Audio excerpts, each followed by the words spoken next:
Graça e paz de Cristo. Boa noite. Sejam todos muito bem-vindos, bem-vindas a este momento especial, este culto que o Senhor nos permite entregar a Ele nesta transição, neste final de tarde, início de noite, como nós sempre temos a oportunidade de falar. Domingo é um dia diferente, porque ele é um dia que significa primícias. E por ser primícias, ele pertence exclusivamente ao Senhor. Todos os dias são do Senhor, mas o domingo é um dia especial, separado por Ele, para que nós possamos cultuá-lo com alegria, com amor, com dedicação, com ânimo, com júbilo, com felicidade, com regozijo. E nós estamos aqui por isso. Eu quero pedir a todos, também quero saudar você que está do outro lado, com a graça e a paz do nosso Senhor Jesus, que você seja muito bem-vindo, bem-vinda, que você se sinta feliz, que você se sinta à vontade, que a palavra chegue ao seu coração e à sua mente, e que o Papai do Céu fale com você nessa noite. Se você vai acompanhar ao vivo, que o Papai do Céu fale durante esta ministração. Se você que vai assistir em um outro momento, que o Papai do Céu também fale ao seu coração e que você possa receber da parte dele através da mensagem que será ministrada deste altar no dia de hoje, em nome do Senhor Jesus. Queridos, vocês que estão aqui comigo presentes, vocês que estão do outro lado, por gentileza, abram comigo no livro histórico eclesiástico de Atos. Aleluias. Livro histórico eclesiástico de Atos.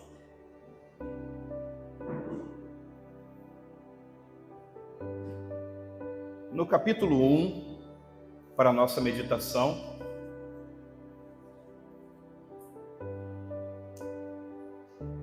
nós vamos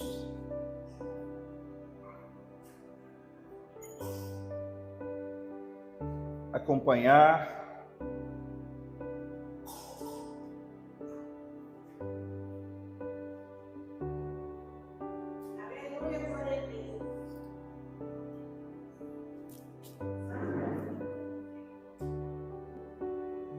a partir do verso 16.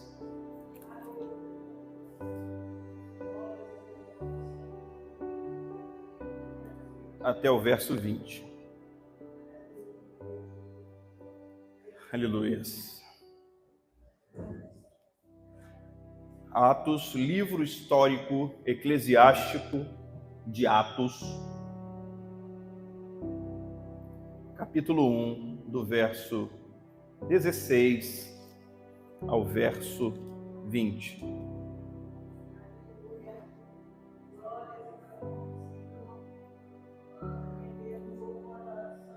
Aleluia. Todos encontraram, queridos? Diz assim o texto da palavra do Papai do Céu. Varões e irmãos, era necessário que se cumprisse a Escritura. Novamente, era necessário que se cumprisse a Escritura. Que de antemão o Espírito Santo falou pela boca de Davi a respeito de Judas, que foi o guia daqueles que prenderam a Jesus, o qual era contado entre nós e teve herança neste ministério. Ora, ele adquiriu um campo com o salário da sua iniquidade. E, enforcando-se, arrebentou-se pelo meio, e todas as suas entranhas se derramaram. E isto aconteceu, ou isto, melhor dizendo, tornou-se notório entre todos os moradores de Jerusalém, de tal maneira que na língua própria deles, este campo se chama Aceldama, isto é, campo de sangue. Pois está escrito no livro dos Salmos: fique deserta a sua habitação, e não haja quem habite nela. E tome outro o ofício do seu bispado. Amém, queridos? Amém. Feche os seus olhos nessa noite. Senhor, nós estamos aqui na Tua presença para bendizer o Teu nome.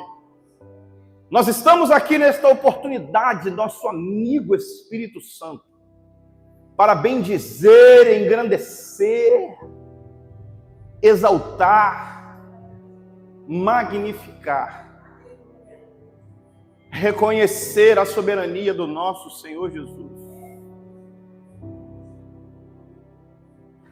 Nós dizemos nessa noite, Senhor Jesus, te amamos. Nós não dizemos isso apenas da boca para fora, mas nós temos nos esforçado para viver este amor todos os dias. Nós temos andado em conformidade com a Tua palavra.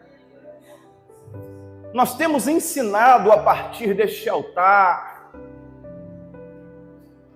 mesmo que isso conflite com o termo pejorativo religioso, com os ensinamentos equivocados religiosos de muitos. Nós temos pregado a Tua palavra. Nós estamos neste momento, nosso amigo Espírito Santo, que habita dentro de nós, reconhecendo que o Senhor é Deus. E quando o profeta Isaías disse: e a virgem conceberá, e dará à luz a um filho, e ele se chamará Emanuel, Deus conosco. Nós recebemos o privilégio de o Senhor Espírito Santo, que também tem o direito de ser chamado Jeová, habitar dentro do espírito humano que há dentro de cada um de nós. Nós te agradecemos por cada vida aqui nesta noite. Nós te agradecemos por ter nos permitido levantar da nossa cama. Muitos de nós nem orou de manhã quando levantou. Muitos de nós não reconheceu a dádiva do dom da vida. Mas nós estamos aqui, Senhor Jesus, nosso Rei, nosso advogado, aquele que intercede por nós diante do ancião de dias, dizendo: a glória deste culto é Tua. A nossa chegada aqui é para a Tua glória. Te pedimos, guarda aqueles que ainda estão a caminho, aqueles que estão tendo algum tipo de dificuldade para chegar neste lugar.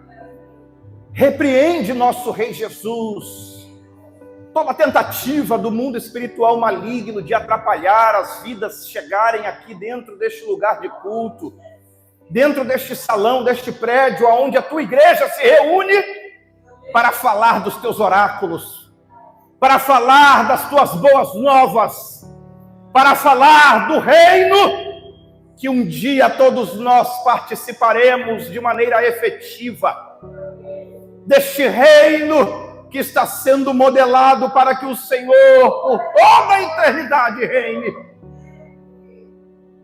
E que aqueles que vencerem, como tu dizes, e aqueles que vencerem, receberão o direito de se assentar comigo no meu trono, assim como eu venci, e também recebi o direito de assentar-me no trono do meu Pai. Nós agradecemos a Ti, nosso Deus, por este momento especial. Te louvamos, Te bendizemos e pedimos, nos ajuda nesta noite. Nos ajuda nesta noite. Abre o nosso entendimento. Abre o nosso coração. Para que nós possamos receber aquilo que vem do alto. Para que possamos receber aquilo que parte de Ti, nosso amigo Espírito Santo. E possamos ser libertos. Possamos ser transformados. Possamos ser colocados novamente no trilho. Possamos novamente sentir a chama, o ardor, o calor, o fogo do Teu Espírito dentro de nós. Para que nós possamos olhar e ver quão grandes coisas o Senhor tem feito e ainda fará nas nossas vidas e através das nossas vidas. Nós te agradecemos, nosso Rei Jesus, por este momento e te glorificamos.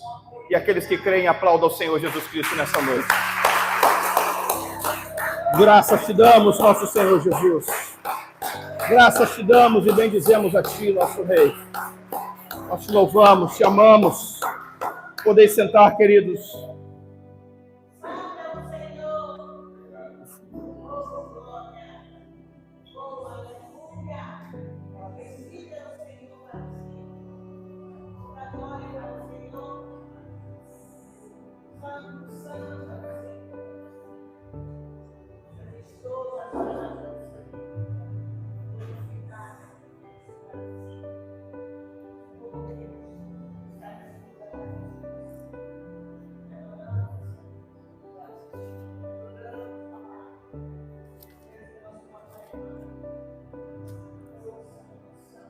Queridos, o texto que nós acabamos de fazer menção nessa noite,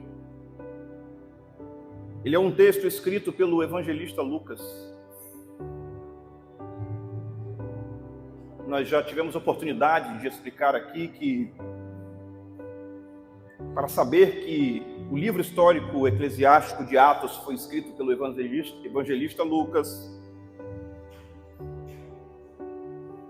é só nós lermos o primeiro versículo do capítulo 1 do mesmo livro, que diz: escrevi o primeiro tratado,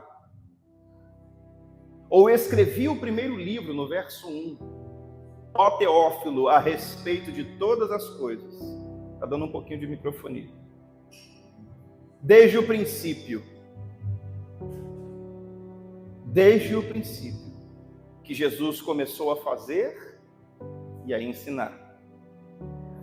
Então, o primeiro tratado escrito por este homem é o próprio evangelho que carrega o seu nome, o Evangelho de Lucas. E o evangelista, inspirado pelo Espírito Santo, ele escreve as palavras que Pedro disse. A partir do momento que Jesus é levado aos céus, depois que os anjos dizem aos discípulos que estavam olhando, contemplando Jesus ser assunto, depois dos anjos dizerem: por que estás olhando para o céu, varões galileus? Este mesmo Jesus que dentre vós foi arrebatado para os céus, do mesmo modo há de retornar. Assim como para o céu o vistes ir.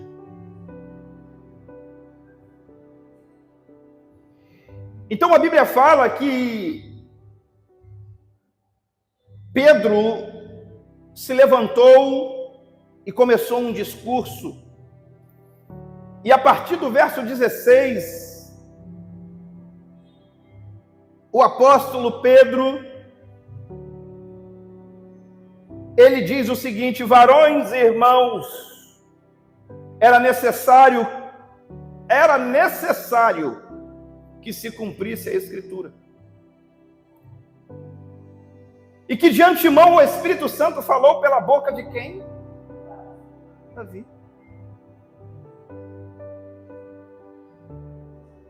A respeito de Judas, lembra, Silas? Até o meu amigo íntimo levantou o seu calcanhar contra mim. Que foi o guia daqueles que prenderam a Jesus. E o 17 diz assim: o qual era contado entre nós e teve herança neste ministério. Ora, este homem, Judas, adquiriu um campo com o salário da sua iniquidade. E enforcando-se, arrebentou-se pelo meio. E todas as suas entranhas se derramaram. E isto tornou-se notório entre todos os moradores de Jerusalém, de tal maneira que na linguagem própria deles, naquela época, que era o aramaico, este campo se chama Aceldama, ou Akeldama, campo de sangue. Mas essa história que nós acabamos de meditar aqui no livro histórico eclesiástico de Atos, ela começa muito antes. Essa história da traição, essa história do campo, essa história de Judas, ela começa muito antes. Lá nos evangelhos, lá no final do capítulo 25, do evangelho escrito por Mateus, inspirado pelo Espírito Santo, Jesus está terminando de falar palavras e dizer a respeito do reino. Jesus está concluindo um pensamento a respeito do reino. Jesus está dizendo para aqueles que estavam ali ouvindo aquilo que ele estava falando, dizendo assim: olha, eu voltarei com os meus poderosos anjos e me assentarei no trono para estabelecer o meu reino eterno. E eu convocarei e separarei as nações da terra e as classificarei entre aquelas que quiseram a minha palavra e aquelas que não quiseram a minha palavra. Aquelas que quiseram a minha palavra, eu direi a elas: vinde benditos possuir por herança aquilo que eu vos preparei. E aqueles que não quiseram a palavra, a outra parte das nações que não quiseram receber a Cristo, que ouviram falar de Cristo, mas não foram procurá-lo, não foram buscá-lo, não foram até ele, ouvirão deste mesmo Cristo: apartai-vos de mim, malditos, para o fogo eterno, porque nunca vos conheci. E quando Jesus termina esta explanação, esta narrativa, a Bíblia nos apresenta um novo momento, já no início do capítulo 26 do mesmo Evangelho de Mateus.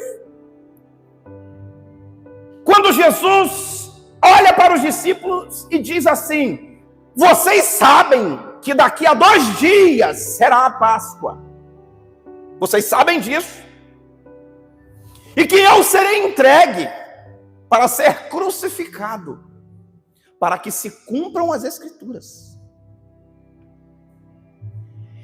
E depois de Jesus ter dito isso, a Bíblia nos apresenta um outro momento, um novo momento, aonde os principais dos sacerdotes, os escribas e os anciãos do povo estavam reunidos para tramarem de que maneira eles prenderiam a Jesus e o crucificariam, para tramarem de que forma eles poderiam lançar mão do Mestre, poderiam lançar mão do nosso Jesus, poderiam aprisioná-lo e condená-lo à morte. E é neste mesmo momento, quase que simultaneamente, que Jesus está dentro da casa de um homem chamado Simão. E a Bíblia chama este homem de leproso. Jesus está dentro desta casa enquanto os principais, enquanto os anciãos do povo, enquanto os escribas estavam tramando a sua prisão e morte. Jesus está dentro da casa deste homem. E a Bíblia fala que entra uma mulher dentro da casa deste homem e derrama sobre a cabeça do nosso Jesus um bálsamo extremamente precioso. E a Bíblia fala que este bálsamo estava dentro de um vaso chamado de alabastro. E ao ser derramado aquele unguento, aquele bálsamo, e a Bíblia fala de altíssimo valor, Ildeane. Altíssimo valor. Os discípulos olham para aquela situação e dizem assim: hã?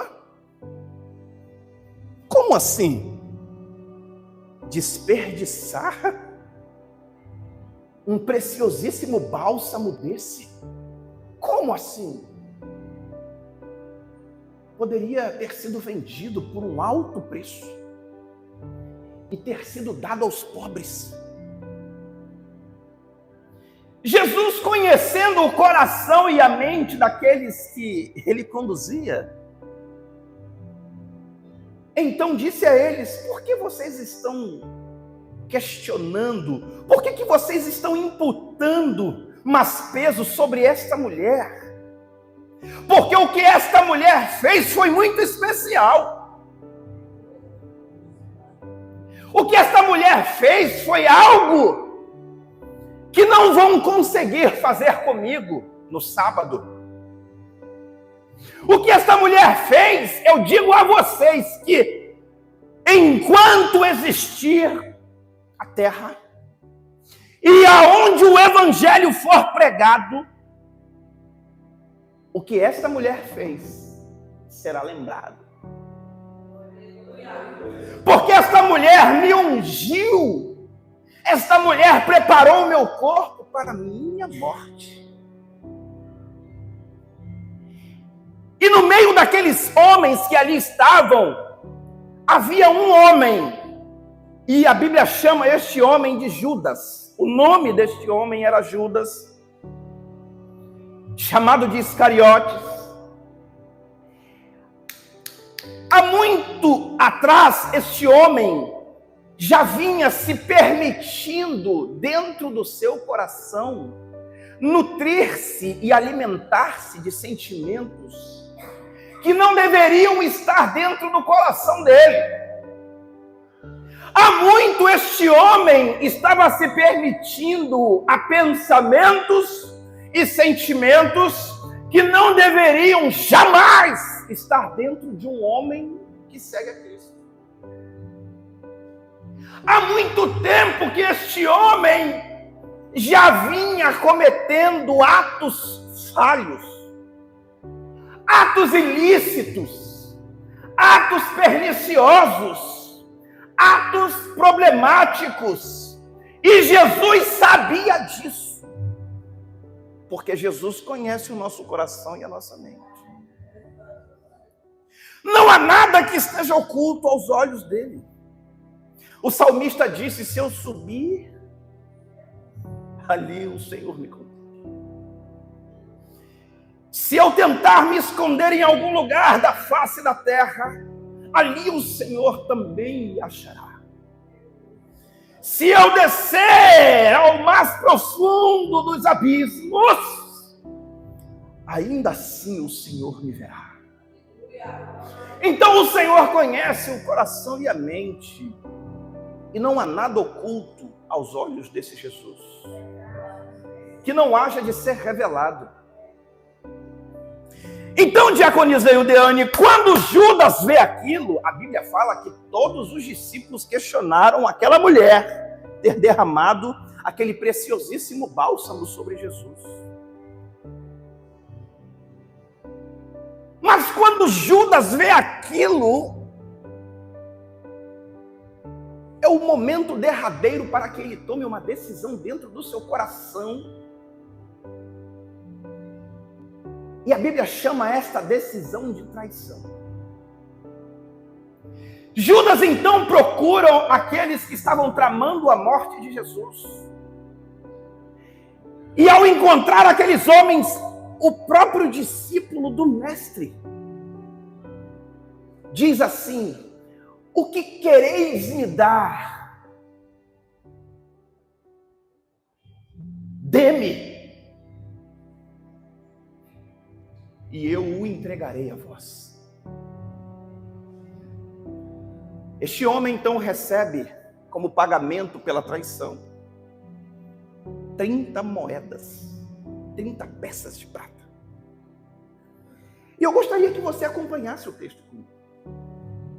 Evangelho de Mateus, escrito por Mateus, no capítulo 26, o verso 14, diz assim: então um dos 12, chamado Judas Iscariotes, compareceu diante dos príncipes dos sacerdotes e disse: que quereis dar?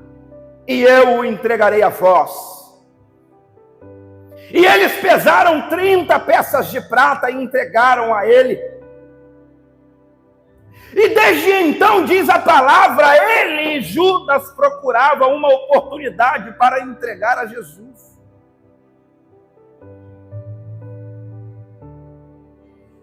E após este momento, os discípulos perguntam a Jesus como que Jesus gostaria que a Páscoa fosse preparada, a comida da Páscoa fosse preparada. Jesus explica para eles como é que ele gostaria que aquilo fosse preparado. E Jesus diz, lá no verso 21, que enquanto comiam, ele lhes disse: verdadeiramente eu vos digo que um de vós me entregará. E eles, grandemente entristecidos, começaram um por um a perguntar-lhe: acaso sou eu, Senhor? Jesus responde: o que mete comigo a mão no prato, esse. Só que o problema é que todo mundo metia a mão no prato, e o dele. O que mete a mão no prato?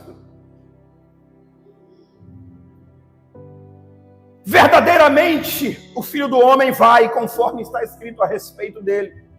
Mas ai daquele homem por quem o Filho do Homem é traído.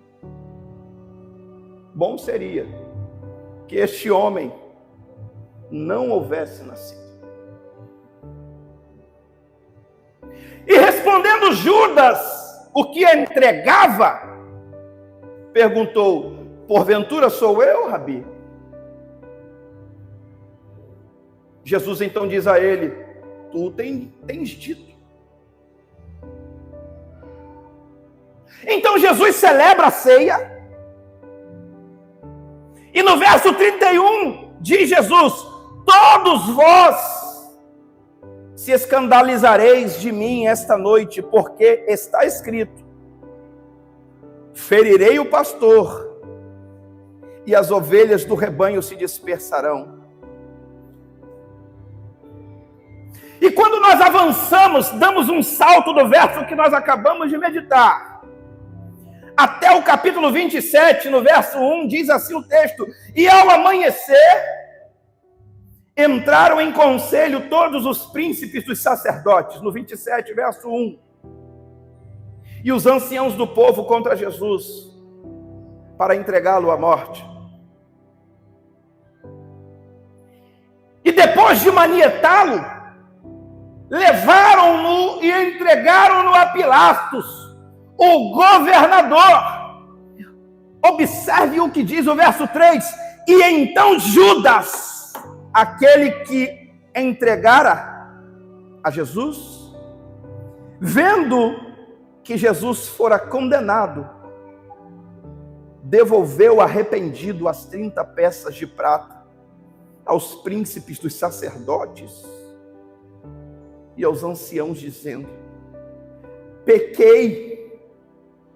Novamente, pequei traindo sangue inocente. Mas eles responderam para ele: que nos importa tal coisa? Vou dizer para você assim: o que é que nós temos a ver com isso? Foi o que eles disseram para Judas. Isso não é da nossa conta.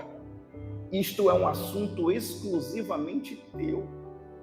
Quem traiu foi você. O verso 5 diz assim: e tendo lançado para o interior do templo as moedas de prata, retirou-se e foi e enforcou-se.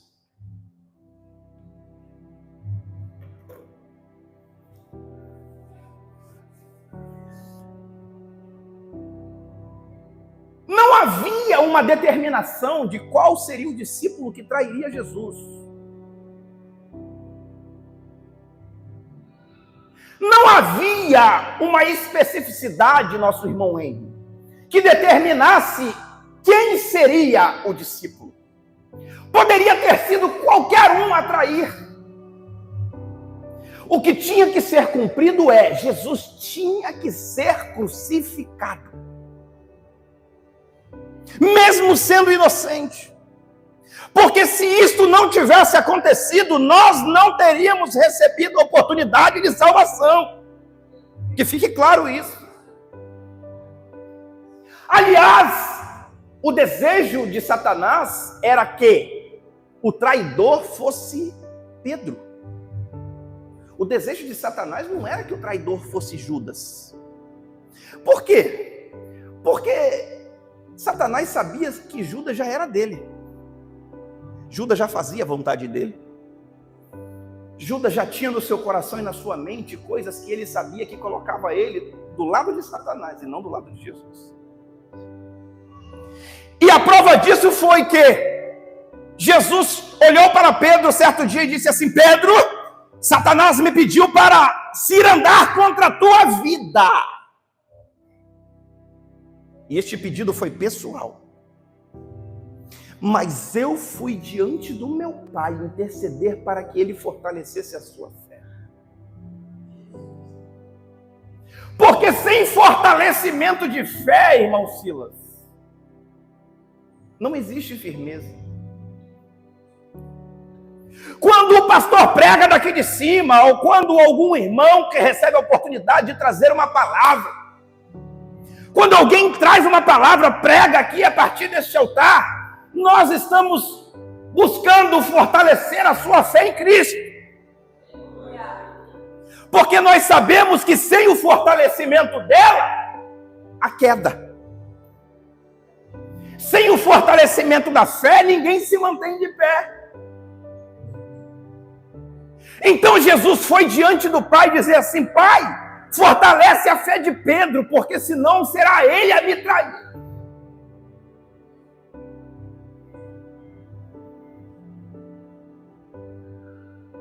E graças a Deus Pedro foi livre disso, apesar de ele também ter cometido erros graves. Só que eu quero mostrar para você aqui algo, nessa noite, que está no verso 3, então Judas, aquele que entregava, ou o entregava, vendo que Jesus fora condenado, devolveu arrependido as 30 peças de prata aos príncipes dos sacerdotes. E o Deane, Judas se arrependeu. Está escrito. O arrependimento, ele é muito poderoso. O arrependimento, ele é capaz de transformar realidades. O arrependimento é capaz de mudar um cenário que aos olhos humanos não tinha possibilidade de mudança. Era capaz de mudar um cenário onde o pai disse: eu desisto, a mãe disse: para mim não tem mais como, eu já não aguento mais. Onde os irmãos abandonam. O arrependimento é capaz de configurar uma coisa ou algo que não existe, trazer a realidade e fazer com que homens e mulheres possam experimentar coisas maravilhosas na presença do nosso Rei Jesus. Só que o texto diz que Judas se arrependeu. Mas do que adianta o arrependimento, diaconisa Rose, se não houver conversão? Do que adianta eu me arrepender, mas não mudar o meu comportamento? Do que adianta eu me arrepender de algo, mas não mudar de direção? A Bíblia chama este arrependimento que não gera mudança de arrependimento não genuíno. Vou repetir: arrependimento não genuíno. Porque Judas se arrependeu, pegou as moedas, foi até os príncipes e disse: eu não quero mais essas moedas, porque isto aqui é preço de sangue. Essas moedas são preço da entrega de alguém que é inocente. Só que a Bíblia nos mostra um Judas que se arrepende, vai devolver o fruto da traição, mas ao invés dele procurar a Cristo, ele procura as suas próprias justificativas. E é por isso que nesta noite nós estamos falando, não foi justificativa, foi justificação. Não foi justificativa, foi justificação. Então, arrependimento, o texto diz, quando os principais não receberam as moedas, e eles nem podiam fazer isso. Agora eu pergunto a você, da onde que os sacerdotes tiraram moedas para pagar o preço do sangue da traição?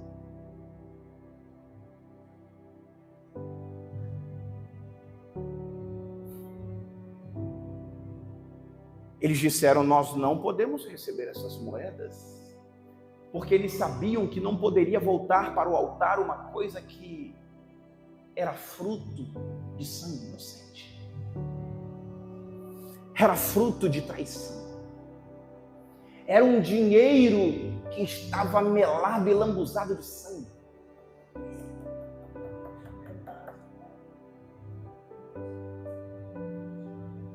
Não adianta devolvermos as moedas da traição que nós tivemos. Isto não muda a nossa realidade. Não adianta eu dizer eu me arrependo do que fiz, se eu não procurar aquele de verdade que é capaz de trazer justificação para a minha vida. O texto diz que ele lança as moedas para dentro do templo, sai e vai se enforcar. A grande questão é que, quando nós procuramos justificar as nossas próprias condutas, nós não alcançamos redenção. E está cheio de situações como essa, Silas. É muito comum nós nos depararmos com cenários de comportamentos errados, equivocados, sujos, apodrecidos, de mau caráteres, e nós ficarmos procurando justificativas para explicar o inexplicável.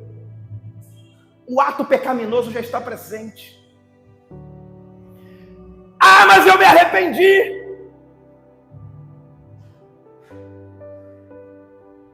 Mas saiu? Se arrependeu, mas saiu? Se arrependeu e foi procurar colocar a corda no próprio pescoço?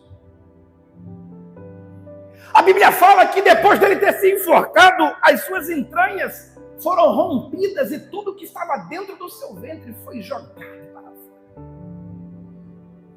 quando as entranhas dele foram rompidas, o sangue dele foi derramado. E a única coisa que é capaz de limpar a nossa vida não é o nosso próprio sangue. A única coisa que é capaz de perdoar e nos remir e trazer justificação para os nossos atos falhos não são as nossas próprias tentativas de justificar a nós mesmos. E foi o que Judas tentou fazer. Ele estava assim arrependido, mas o arrependimento dele sem procurar a conversão e aquele que poderia trazer justificação de nada servia. E eu quero falar para você desta noite que está olhando para mim.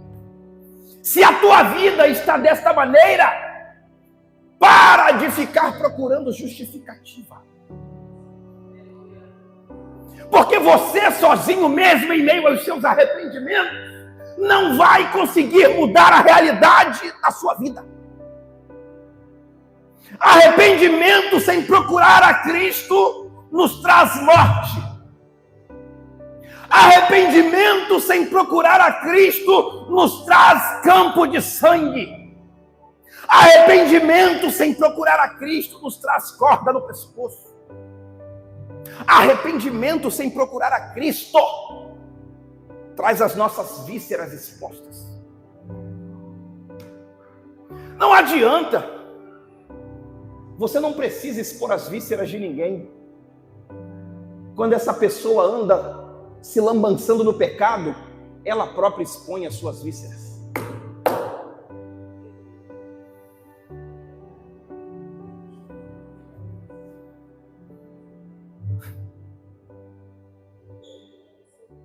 Satanás, ele faz assim, ele incentiva para o crime, ele ajuda no cometimento do crime, mas na hora da sentença, ele cai fora.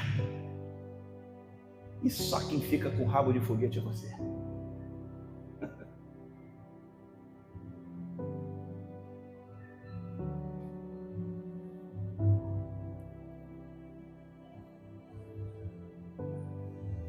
E os principais dos sacerdotes tomaram as moedas de prata e disseram: não é lícito colocá-las na arca das ofertas, porque é preço de sangue.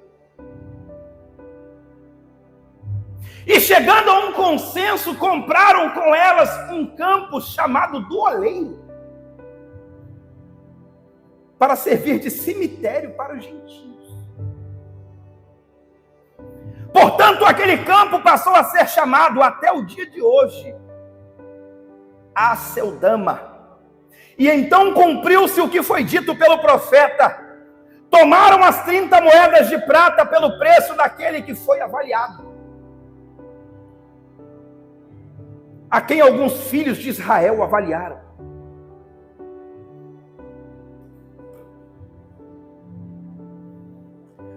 O campo antes era chamado de campo do Oleiro. Quer dizer que o campo anteriormente, ele servia a um propósito. Campo do Oleiro porque era um lugar, diaconisa Aparecida, onde era muito comum oleiros procurarem uma argila naquele lugar para poder confeccionar vasos novos. E observe que um lugar que atendia a um determinado propósito, agora deixa de atender aquele propósito para ser fruto da aquisição de 30 moedas, e o texto diz: é preço de sangue inocente. Agora, observe comigo algo aqui que eu acho que você passou direto. E chegando a um consenso, compraram com elas o campo do Oleiro, para servir de cemitério para quem? Para os gentios.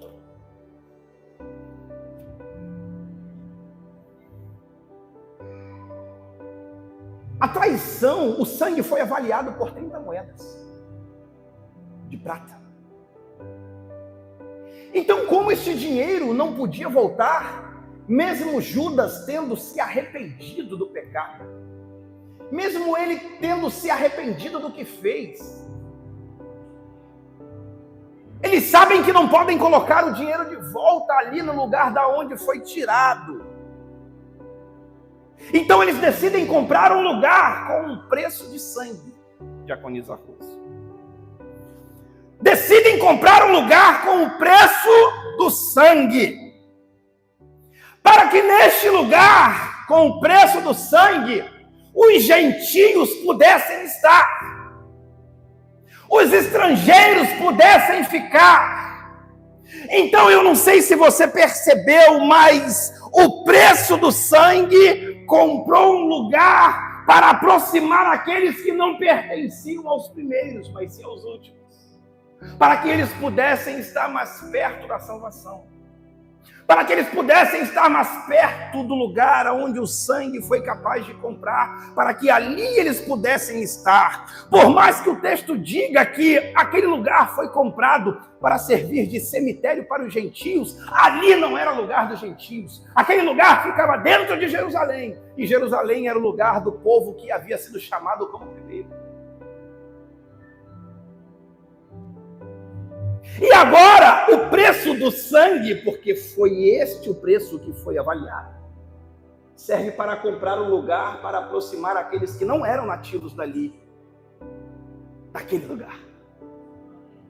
O preço do sangue, mesmo em meio àquela condição, traz uma oportunidade para os gentios, eu e você.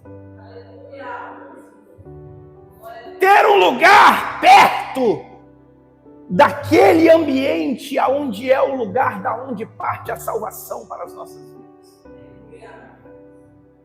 E a Bíblia diz que quando Jesus está diante de Pilatos, Pilatos o interroga, Pilatos o questiona, a mulher de Pilatos manda dizer a ele: olha, não tome parte na situação deste homem justo. Porque durante a noite eu tive muitos sonhos que se referiam a respeito dele. Este homem, ele é inocente. Era muito comum naquela época que o governo romano soltasse alguém por ocasião da festa, a pedido, à escolha do povo, e ali estavam 2 homens. Estava Jesus, estava um outro homem chamado Barrabás. Apesar de parecer estranho, mas não é uma conversa de Pedro e João Tiago no barquinho. Eu não sei se você já reparou, Jesus ficou no lugar de alguém que estava preso. E por mais que aquele homem fosse um homem problemático, Diaconisa Rosa, ele era um preso famoso, uma pessoa que já era muito conhecida pelos seus comportamentos na sociedade. Por mais que lhe pareça estranho, por mais que nós, religiosamente falando, culpemos, ou digamos assim, mas aquele homem não merecia ser solto. Como assim? Mas aquele homem cometeu muitos crimes e não tinha o direito de estar em liberdade. Mas aquele homem era um criminoso e não poderia ter sido colocado em troca de Jesus. Mas eu quero dizer para você nessa noite que foi a mesma coisa que fizeram comigo e com você.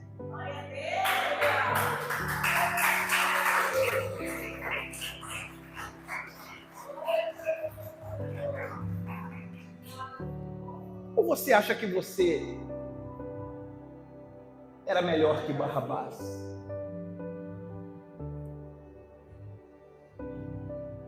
Será que você acha que você era melhor que Barrabás? E por que muitas vezes religiosamente nós julgamos que Jesus teria que ter sido libertado e Barrabás mantido preso? Por que nós fazemos esse julgamento? Porque nós somos religiosos, pejorativamente falando. Nós somos incapazes de entender, irmão Fran, que Jesus tinha que ficar preso. Mesmo considerando que o ato pelo qual o levou à prisão era injusto.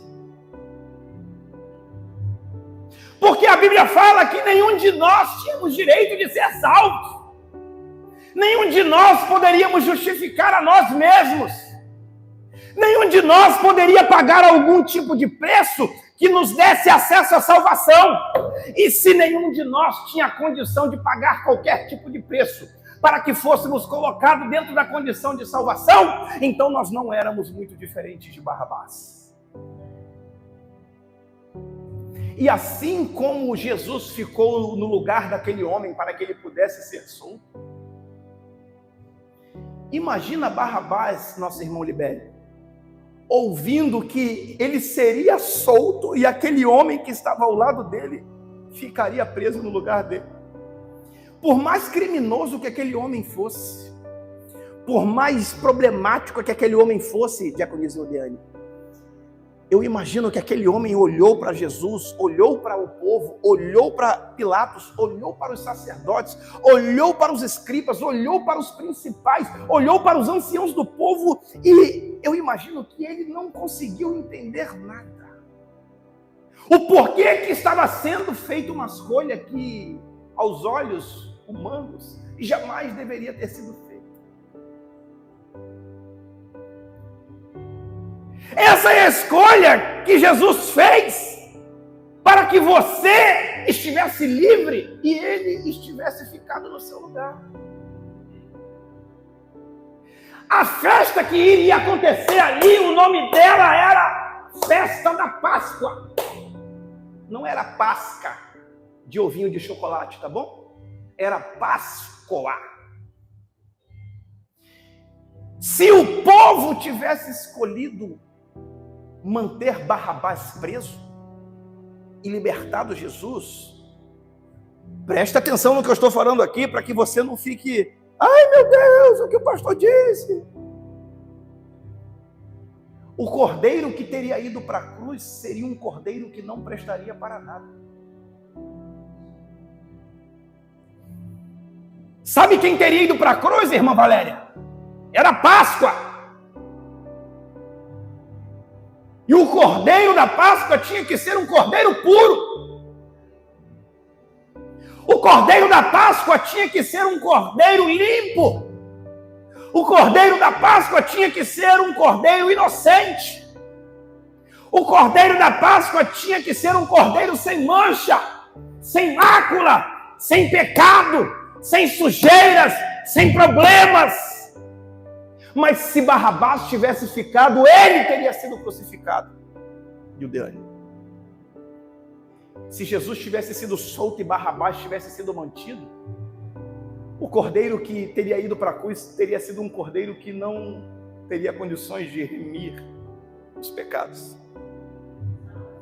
O cordeiro que teria ido para a cruz seria um cordeiro que não teria condições de nos trazer justificação, que é diferente de justificativa.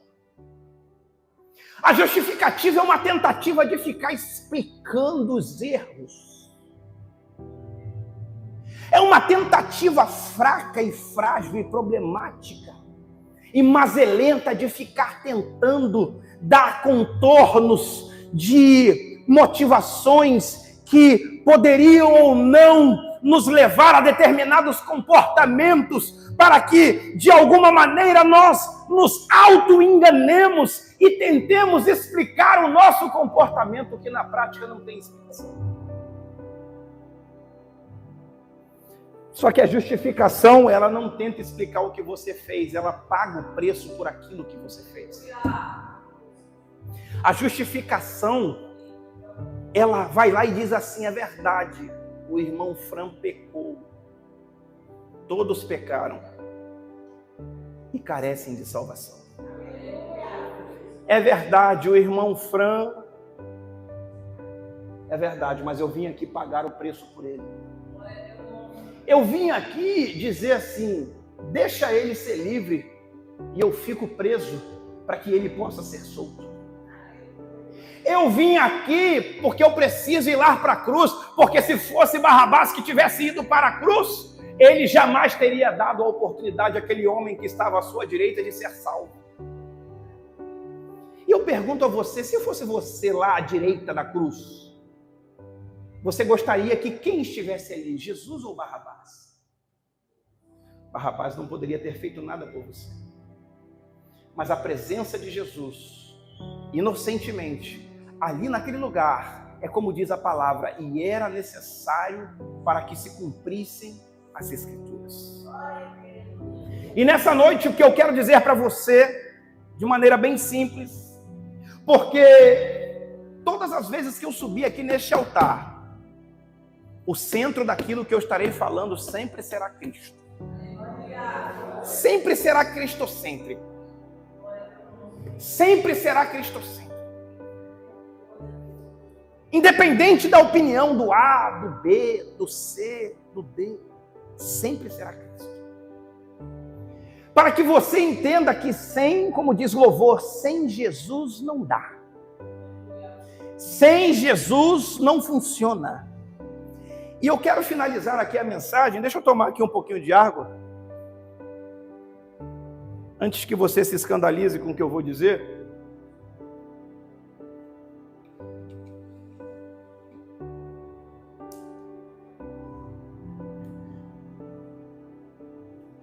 Mas eu vou dizer porque, se eu não disser,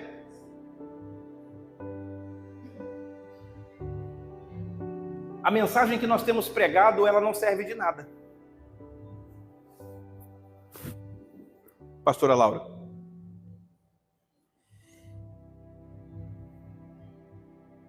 Se Judas, no ato do seu arrependimento, mesmo em meio à traição,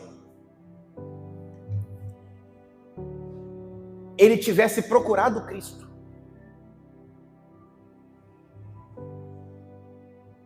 ele teria sido perdoado.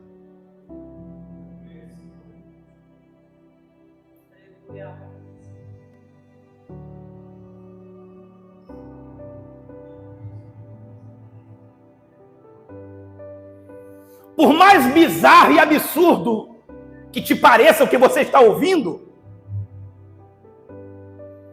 se eu não disser isso para você, aquilo que nós temos pregado, de nada serve. Porque a Bíblia que eu utilizo, e eu tenho certeza que a que você utiliza também diz, que Jesus veio para perdoar, libertar, curar, limpar, salvar. E a única condição que foi colocada para que a salvação alcançasse a vida de um homem e de uma mulher foi, mediante o seu arrependimento, que haja conversão, e após a conversão haverá perdão, e após o perdão haverá salvação.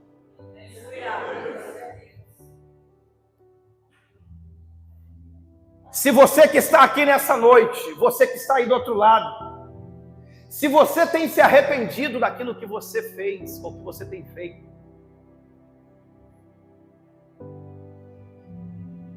se você procurar a Jesus, mesmo que você seja um traidor, mesmo que você tenha tentado vender a Cristo, mesmo que o sangue inocente tenha sido derramado por causa do que você fez,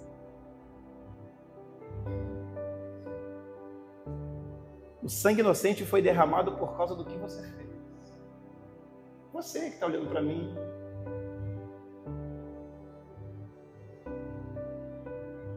O sangue de Cristo foi vertido, diaconisa Aparecida,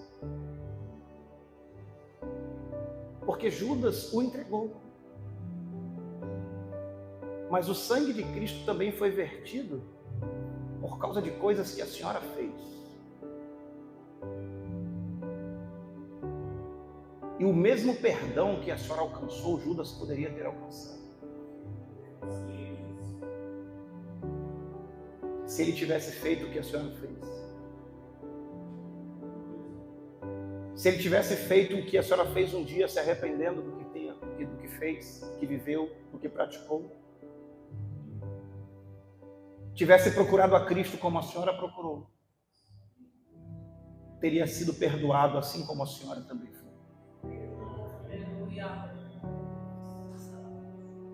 e teria alcançado salvação assim como o Senhor alcançou.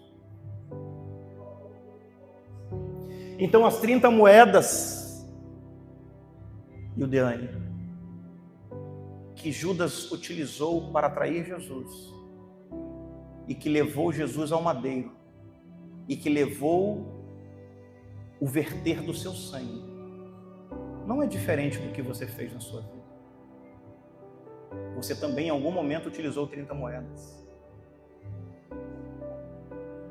Eu também utilizei em algum momento 30 moedas para atrair Jesus. Você, evangelista Francisco, em algum momento utilizou 30 moedas para atrair Jesus. Só que a diferença é que Judas procurou se justificar. Só que quando ele procurou a justificativa, ele amarrou a corda no pescoço. Mas quando nós procuramos justificação, nós somos libertos. Quando ele procurou justificativa, depois da corda, as suas entranhas foram expostas. E o sangue que ele derramou não serviu de nada para a vida dele. Porque o único sangue que serve para as nossas vidas é o sangue de Cristo.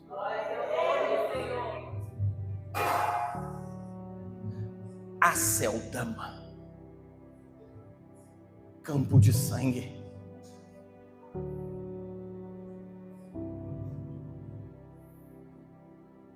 Isso serve para você, Henry. Isso serve para o nosso irmão Daniel. Isso serve para o nosso irmão Xavier. Isso serve para o nosso irmão Silas. Isso serve para o nosso irmão Libério. Isso serve para o nosso irmão Lucas. Isso serve para a nossa irmã Patrícia. Isso serve para mim. Isso serve para a senhora Laura que está aqui. E isso serve para você que está do outro lado. Não procure campo de sangue. Você não precisa ser lembrado por isso. Procure a Jesus.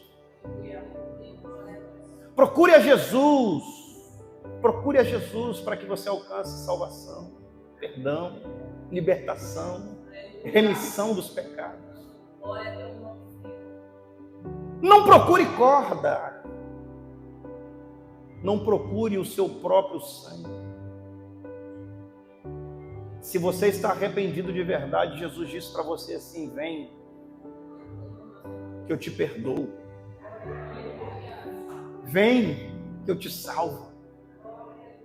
Vem, que ao invés de a sua habitação ser chamada campo de sangue, a sua habitação será chamada de Nova Jerusalém. Jesus disse para você assim: vem! Mesmo que você tenha cometido as piores das coisas. E mesmo que essas coisas, dentre elas, estejam a traição de Jesus. Existe salvação para você. E o sangue de Jesus lhe proporciona isso. É o que eu quero deixar para a sua vida, para o seu coração e para a sua alma nessa noite. Em nome do nosso Senhor Jesus Cristo.